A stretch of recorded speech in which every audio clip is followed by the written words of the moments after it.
Welcome to my new channel Voice Mixer. সকলো অসমবাসী ছাত্ৰ ছাত্ৰীলৈ ধন্যবাদ জ্ঞাপন কৰিলোঁ। আজি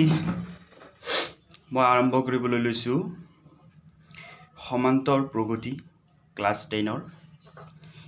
ইয়াৰ আগৰ ভিডিঅ'টো আছিলে সমান্তৰ প্ৰগতিৰ 5.1ৰ 2 নম্বৰ কুৱেশ্যনৰ মই আনসাৰ কৰিছিলোঁ। আজি কৰিবলৈ গৈ আছোঁ সেই একেটা অধ্যায়ৰে 3 নম্বৰ কুৱেশ্যনটোৰ সলিউশন কৰিবলৈ গৈ আছোঁ। মই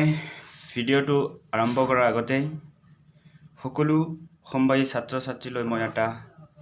অনুৰোধ যে তোমালোকে পোনপ্ৰথমে কি কৰিবা, মোৰ চেনেলটো সাবস্ক্ৰাইব কৰিবা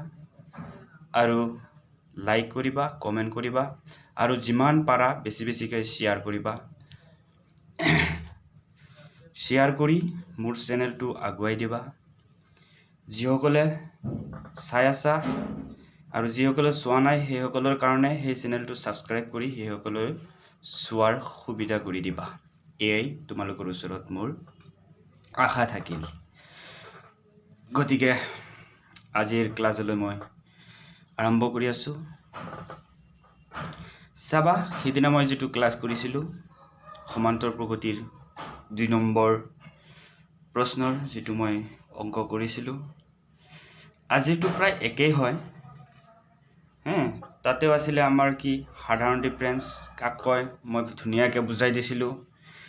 প্ৰথম পদ কাক কয়, দ্বিতীয় পদ কাক কয়, তৃতীয় পদ কাক কয়, চতুৰ্থ পদ কাক কয়, ধুনীয়াকৈ সেইদিনা মই বুজাই দিছিলোঁ সেইটো ভিডিঅ'ত। আৰু সেই 4টা পদ ওলাইছিলোঁ। গতিকে আজি আমাক পদ কেইটা দিয়াই আছে, সেই পদ কেইটাৰ পৰা আমি প্ৰথম পদ আৰু সাধাৰণ অন্তৰ কমন ডিফাৰেন্সটো উলিয়াব লাগে। গতিকে ইজি হয়, এইটো একদম ইজি হয়। খালি তোমালোকে চাই থাকা, অকমান যদি ভালকে চাই থাকা তেতিয়াহ'লে এটা অংক কৰাৰ লগে লগে তোমালোকে নিজেই গোটেইকেইটা কৰিব পাৰিবা, মই জানো। ইয়াত প্ৰশ্নটো কি হৈছে, আগতে প্ৰশ্নটো বুজি ল'বা, ভালকে প্ৰশ্নটো কি কৰিবা বুজি ল'বলৈ যত্ন কৰিবা, তাৰ পিছত অংকত যাবা, নিশ্চয় পাৰিবা। অংকত কোনো ভয় নাই, এনেকে কৰি দিবা অংকটো একদম। যদি ভালকে কুৱেশ্যনটো বুজি পোৱা তেতিয়াহ'লে এক চুটকিত তুমি অংকটো কৰি দিব পাৰিবা। কি কৈছে প্ৰশ্নটো আগতে পঢ়ি লোৱা। কি কৈছে, তলত দিয়া সমান্তৰ প্ৰগতিৰ পৰা প্ৰথম পদ আৰু সাধাৰণ অন্তৰ উলিওৱা। কুৱেশ্যনটো ভালকে পঢ়িবা, মনোযোগেৰে পঢ়িবা, যাতে তোমাৰ বুজাত আহে পঢ়োতে। এনেকে নপঢ়িবা তলত দিয়া সমান্তৰ প্ৰগতিৰ পৰা প্ৰথম পদ আৰু সাধাৰণ অন্তৰ উলিওৱা। এনেকে যদি পঢ়া তেতিয়াহ'লে একো বুজাত নাহে। এনেকে পঢ়িবা তলত দিয়া মানে কি, তলত কেইটামান প্ৰশ্ন দিয়া আছে, সেনেকে বুজি ল'বা। সমান্তৰ প্ৰগতিৰ পৰা তলত দিয়া কেইটামান সমান্তৰ প্ৰগতি দিয়া আছে। কি কৈছে, তাৰ পৰা প্ৰথম পদ মানে কি, প্ৰথম পদ এইটো কোৱা হৈছে প্ৰথম পদ। এই প্ৰথম পদটো আমাক কি কৰিব দিছে, ওলাব দিছে। তাৰপিছত আৰু এটা ওলাব যে সাধাৰণ অন্তৰ। এই সাধাৰণ অন্তৰ ৰঙা কলমেৰে মই দেখাই দিছোঁ, এইটো হৈছে সাধাৰণ অন্তৰ। এই সাধাৰণ অন্তৰটো উলিয়াব দিছে। আগৰ ভিডিঅ'টোত মই কৈছিলোঁ সাধাৰণ অন্তৰ কেনেকৈ উলিয়াব লাগে বা সাধাৰণ অন্তৰটো কি হয়। সেই ভিডিঅ'টো চাই ল'বা, তেতিয়া বুজি পাবা। এইটো ভিডিঅ'ৰ ডেছক্ৰিপশ্যনত যাবা, তাতে লিংক দিয়া আছে, সেই আগৰ ভিডিঅ'টোত তাতে পাই যাবা। আজি মই এতিয়া আৰু বহুত কথা পাতিলোঁ, এতিয়া অংকটো কৰি আছোঁ। এইটো 1 নম্বৰ অংকটোত মই গৈ আছোঁ। কি দিয়া আছে, এটা সিৰিজ দিয়া আছে, সমান্তৰ প্ৰগতি দিয়া আছে, AP বুলি কোৱা হয়, যাক মই আগৰটোত কৈছিলোঁ যে এৰিথমেটিক প্ৰগ্ৰেশ্যনৰ পৰা কি লোৱা হৈছে, এৰিথমেটিকৰ পৰা A লোৱা হৈছে আৰু প্ৰগ্ৰেশ্যনৰ পৰা P লোৱা হৈছে। গতিকে তাক শৰ্ট ফৰ্মত কি বুলি কোৱা হয়, AP। সমান্তৰ প্ৰগতিৰ শৰ্ট ফৰ্ম হৈছে AP। কি কৈছে, এটা AP দিয়া আছে, এটা সিৰিজ দিয়া আছে, এটা সমান্তৰ প্ৰগতি দিয়া আছে বা এটা এৰিথমেটিক প্ৰগ্ৰেশ্যন ইয়াত কি আছে, দিয়া আছে। তাৰপৰা আমি কি ওলাম প্ৰথম পদ ওলাম আৰু তাৰ পিছত আমি কি ওলাম সাধাৰণ অন্তৰ কমন ডিফাৰেন্স আমি উলাই লম গতিকে ইয়াত দিয়া আছে কেটা পদ দিয়া আছে চাৰিটা পদ দিয়া আছে এটা দুটা তিনিটা আৰু এটা চাৰিটা কি দিয়া আছে প্ৰথমটো 3 দ্বিতীয়টো কিমান দিয়া আছে 1 তৃতীয়টো কিমান দিয়া আছে -1 চতুৰ্থটো কি দিয়া আছে -3 গতিকে প্ৰথম পদ উলিয়াবলৈ আমাক ইয়াত একো অংক কৰিব নালাগে আমাক দিয়া আছে ইয়াৰ ফাৰ্ষ্টৰ যেটো হয় সেইটোৱে হৈছে প্ৰথম পদ বা এ তাৰ পিছৰটো হৈছে দ্বিতীয় পদ তাৰ পিছৰটো হৈছে তৃতীয় পদ তাৰ পিছৰটো হৈছে চতুৰ্থ পদ ইয়াত আমাক প্ৰথম পদটো ডাইৰেক্ট এনেকৈ লিখি দিলেই হৈ যাব লিখিবা ইয়াত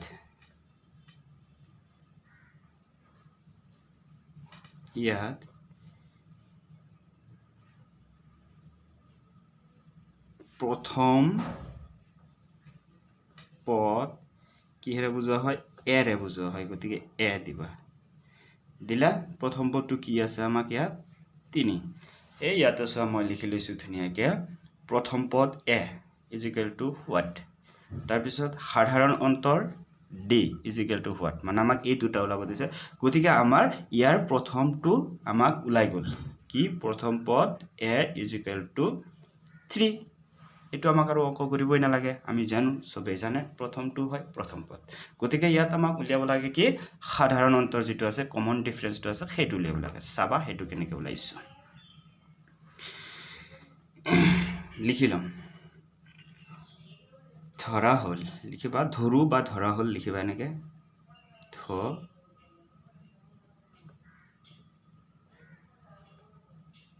হল A1 is equal to 3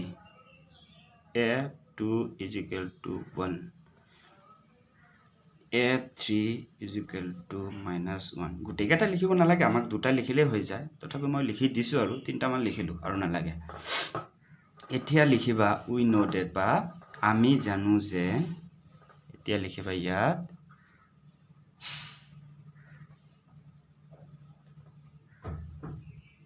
জানো যে আমি কি জানো আগৰ ভিডিওত কৈ দিছিল কিন্তু দেই মনত ৰাখিবা আমি কি জানো সাধাৰণ অন্তৰ উলিয়াবলৈ গলে d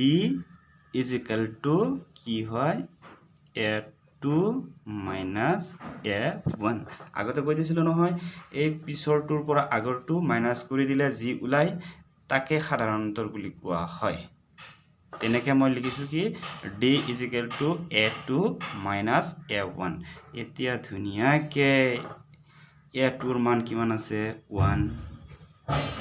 -2 দি দিবা মাইনাস তাৰ পিছত a1 ৰ মান কিমান আছে ইয়াত 3 ধুনিয়াকে দি দিবা এতিয়া চোৱা একৰ পৰাটো আমি 3 কেতিয়াও মাইনাস কৰি পোৱা নাই ন মই নাজানো তোমালোকে যদি জানা ভাল কথা কিন্তু মই নাজানো একৰ পৰা 3 বিয়োগ কৰিবলৈ আমি বিয়োগ কৰিম 3 ৰ পৰা 1 3 ৰ পৰা 1 কেনেকৈ বিয়োগ কৰিব লাগে সেইটোহে মই জানো গতিকে মই কৰি আছো 3 ৰ পৰা 1 গলে 2 এতিয়া আমাৰ কি সাধাৰণ অন্তৰটো কি হ'ব 2 নহয় আৰু এটা আছে ইয়াত পয়েন্ট এটো 2 নহয় কিয় নহয় মই কৈ আছো শুনা এই মাজৰ যে মাইনাস চিহ্নটো আছে সেই মাইনাস চিহ্নটোৰ কাৰণে 2 ডাঙৰটোৰ আগত আছে গতিকে আমাক কি হ'ব এইটোৰ আগত এটা মাইনাস চিহ্ন দিব লাগিব তেতিয়া হলে হ'ব সাধাৰণ অন্তৰটো d এইখিনি আমাৰ অংক এইখিনিয়ে এক নম্বৰ অংকটো আমাৰ এইখিনিয়ে সাধাৰণ অন্তৰটো কি উলাব পাৰিছো 2 এইখিনি আমাৰ অংক কমপ্লিট হে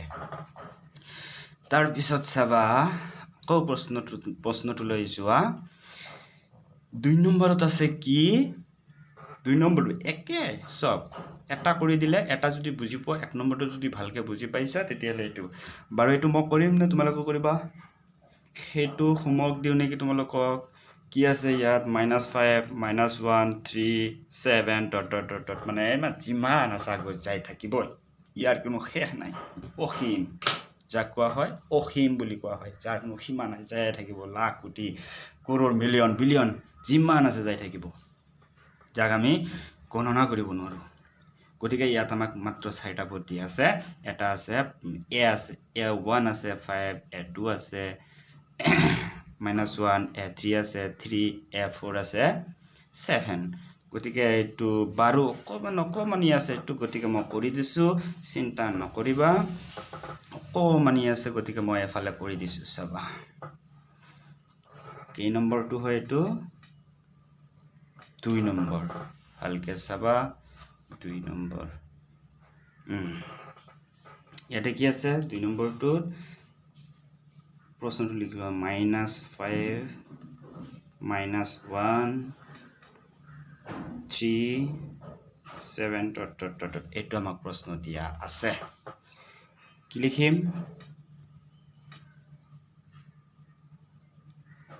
ইয়াত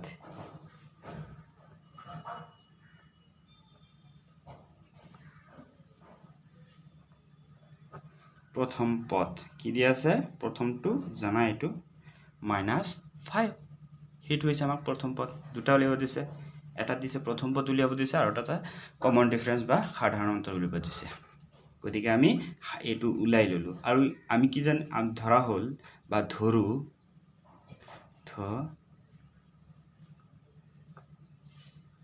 হল f1 equal to -5 a2 is equal to -1 এই দুটা লিখিলে হৈ যাব এইকেইটা আৰু লিখিব নালাগে দুটাৰ পৰাই আমি সাধাৰণ ডিফাৰেন্সটো কমন ডিফাৰেন্সটো উলিয়াব পাৰি গতিকে আগৰ দৰে বহাই দিয়া কি লিখিছিলো আগতে ইয়াত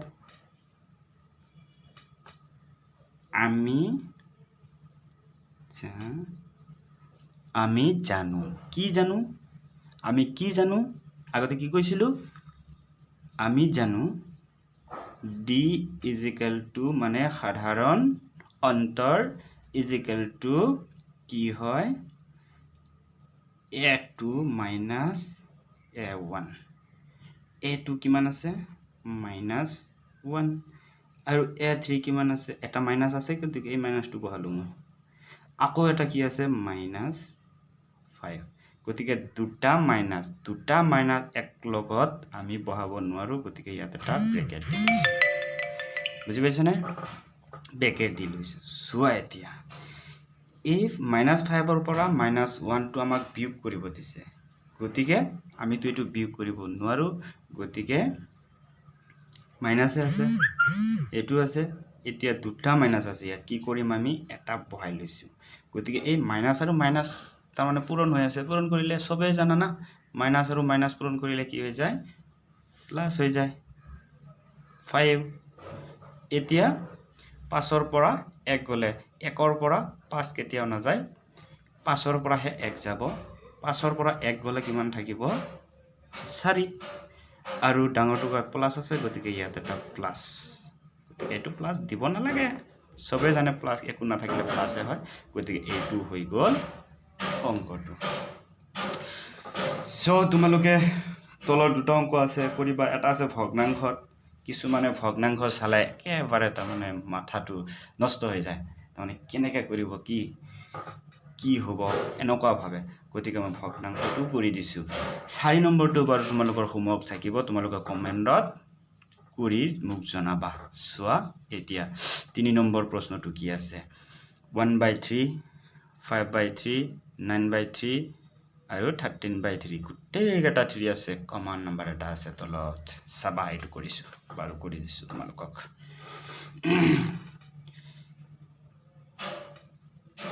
3 নম্বৰ কি দি আছে 1/3 5/3 তাৰ পিছত 9/3 তাৰ পিছত 13/3 আগৰ নিচিনাকে মই লিখো আমাক কি ওলাব দিছিলে ইয়াতে লিখিছো ইয়াত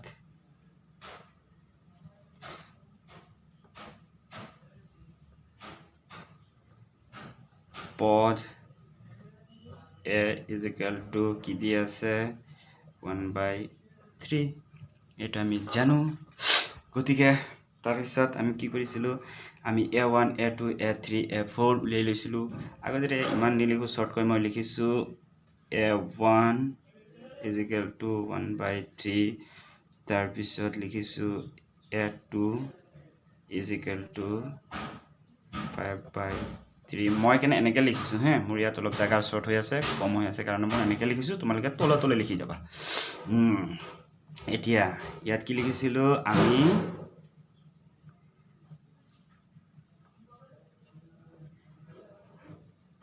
জানো কি জানো বুলি লিখিছিলোঁ জানো গাৰ্লফ্ৰেণ্ড নহয় এইটো জানো মানে গাৰ্লফ্ৰেণ্ড নহয় ইয়াত মৰমৰ মাত নহয় গাৰ্লফ্ৰেণ্ডক মাতে জানো বুলি সেইটো নহয় ইয়াত আমি জানো তাৰমানে আমি বস্তুটো গম পাওঁ সেইটোহে কি গম পাওঁ আমি ডি সাধাৰণ অন্তৰ আমি কি দি বুজাইছিলোঁ ডি কি জানো D 2 minus a1 a2 minus a1 গতিকে আমাক a2 কি দি আছে 5/3 minus 1/3 এইটোত আমি কি ল'ব লাগিব যেহেতু এইটো আছে তলৰ এইটো আছে 3 এইটো আছে 3 যদি দুটা 3 থাকে একে সংখ্যা থাকে তাৰ এটা আমি তলত বহাই দিওঁ যি থাকক ইয়াতে যদি থাকে তুমি ইয়াত যদি থাকে তুমি এটা তুমি ইয়াত বহাই দিবা ইয়াত যদি থাকে তোমাৰ এটা বন্ধু ইয়াতো তোমাৰ একে এজন বন্ধু আছে তাৰ এটাহে বহাই দিবা এনেকুৱা যদি বেলেগ থাকিলে হয় তেতিয়াহলে কিবা বেলেগ কৰি হয়তো পিছত যেতিয়া পাম তেতিয়া বুজাই দিম এইটো একে সংখ্যা আছে দুটা তলত গতিকে মই একে সংখ্যাই লিখিছোঁ মই লহাগু হিচাপে এতিয়া চাবা 3 কেনসেল ওপৰত কিমান থাকিল 5 -2 বহাই দিয়া 3 কেনসেল ওপৰত কি থাকিল 1 2 বহাই দিলা এতেকে কি হ'ব 5 ৰ পৰা 1 গলে 4 তলত আছে কিমান 3 এতিয়া কমন ডিফাৰেন্সটো হৈ গল কিমান কমন ডিফাৰেন্সটো কিমান হল 4/3 এইটো আমাৰ অংক আৰু কৰিবই নালাগে গতিকে সো আজি এখিনিতে মই ভিডিওটো কমপ্লিট কৰিম আজি অংক বহুত ইন্টাৰেষ্টিং অংক হয় এখিনি গতিকে তোমালোকৰ মোৰ চেনেলটোক বেছি শেয়াৰ কৰি সাবস্ক্ৰাইব কৰি আগুৱাই দিবা তোমালোকৰ ওপৰত মোৰ এই আশা যাতে মই তোমালোকৰ সন্মুখত সদায় এটাকে ভিডিও লৈ আহিব পাৰো তোমালোকে মোক এইটো তোমালোকৰ হেল্প কৰাৰ কাৰণে মোক এইটো সুযোগ কৰি দিবা মই একো তোমালোকৰ পৰা নুখুজো মাত্ৰ এটা সাবস্ক্ৰাইব আৰু এটা কমেন্ট আৰু এটা লাইক আৰু এটা শেয়াৰ এইখিনি তোমালোকৰ পৰা মোৰ আশা এটা লাইক কমেন্ট বা শেয়াৰ কৰোতে তোমালোকৰ এটকাও খৰচ নহয় কিন্তু মই এটা ভিডিও আপলোড কৰিবলৈ হলে মোৰ কমসে কম ডাটা খৰচ হয় আৰু মোৰ সময় খৰচ হয় সেইখিনি তোমালোকে জানা কিন্তু তোমালোকে যদি ভিডিওটো চোৱা তোমালোকৰ এটকাও খৰচ নহয় তোমালোকে এটা সাবস্ক্ৰাইব কৰিলে এটকা খৰচ নহয় তোমালোকে এটা কমেন্ট এটা লাইক এটা শেয়াৰ কৰিলে এটকাও খৰচ নহয় গতিকে দয়া কৰি মোৰ চেনেলটো সাবস্ক্ৰাইব কৰি দিবা বেছি ষ্টুডেন্ট বিলাকলৈ শেয়াৰ কৰিবা আৰু হেসকলক কৈ দিবা গতিকে সো থ্যাংক ইউ আজিৰ ভিডিওটো ইয়াতে সমাপ্ত কৰিলো থ্যাংক ইউ জয় আই অসম